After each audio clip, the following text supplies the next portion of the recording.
उत्तराखंड के चमोली स्थित नंदानगर घाट क्षेत्र के 3 गांव में बादल फटने और भारी बारिश से फ्लैश फ्लड ने भयंकर तबाही मचा दी है।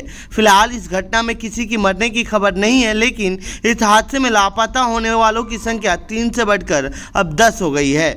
नंदानगर तहसील के अंतर्गत कुंतरी, लगाफाली, सरपानी और धुरमा गांव सबसे ज़्यादा प्रभावित हुए हैं, जहां कई घर मलबे में दब गए और खेत खलिहान तबाह हो गए हैं।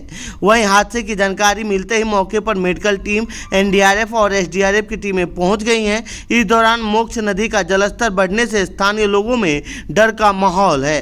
स्थानीय प्रशासन और आपदा प्रबंधन टीमें तत्काल राहत और बचाव कार्य में जुट गई हैं। राज्य आपदा प्रतिक्रिया बल यानी एसडीआरएफ की टीमें नंदप्रयाग पहुंच चुकी हैं और राष्ट्रीय आपदा प्रतिक्रिया बल यानी एनडीआरएफ की एक टीम भी गोचर से नंदप्रयाग के लिए रवाना हो गई है। बता दें कि 16 सितंबर 2025 को उत्तर भारत में भारी बारिश ने एक बार फिर तबाही मचाई थी। उत्तराखंड के देहरादून में प्रसिद्ध पर्यटन स्थल सहस्त्रधारा पर बादल फटने से बाढ़ आ गई, जिससे दुकानें बह गईं और कई लोग लापता हो गए।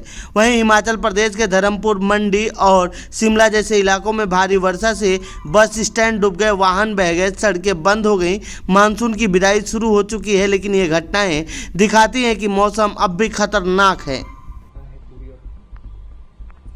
जनपद चमोली में नंदानगर घाट स्थान है, वहाँ पर गांव में बादल फटा है और बादल फटने के कारण कई मकान क्षतिग्रस्त हुए हैं। 2 गांव हैं बेसिकली।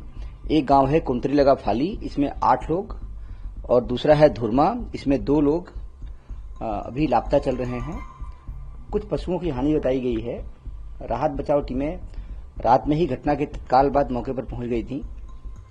उनके द्वारा राहत बचाव कार्य किया जा रहा है और बाकी टीमें भी रास्ते में जा रही हैं, लेकिन नंदप्रयाग और घाट के बीच में 6 स्थानों पर रास्ता बाधित हुआ है। इसके कारण अन्य टीमों को पहुंचने में विलंब हो रहा है। फिलहाल मौके पर खोजबीन जारी है और लगातार जो लोग लापता हैं उनकी खोजबीन का कार्य किया जा रहा है।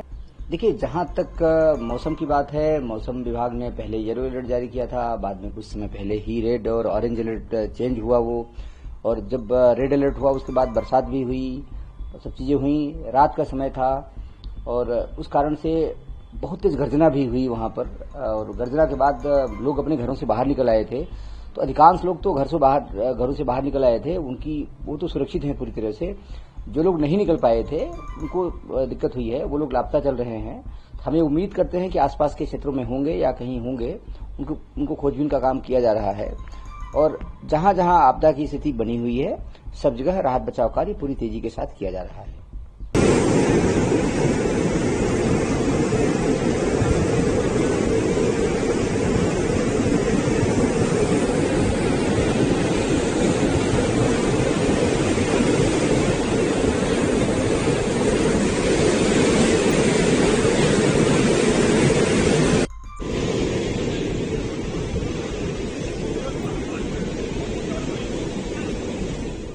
तो ये थी चमोली से जुड़ी हमारी रिपोर्ट। आपको कैसी लगी ये रिपोर्ट कमेंट बॉक्स में बताएं। साथ ही इस पूरे मामले पर आप क्या कहना चाहते हैं कमेंट बॉक्स में लिखें। बाकी देश दुनिया खबरों के लिए बने रहिए जनसत्ता के साथ। धन्यवाद।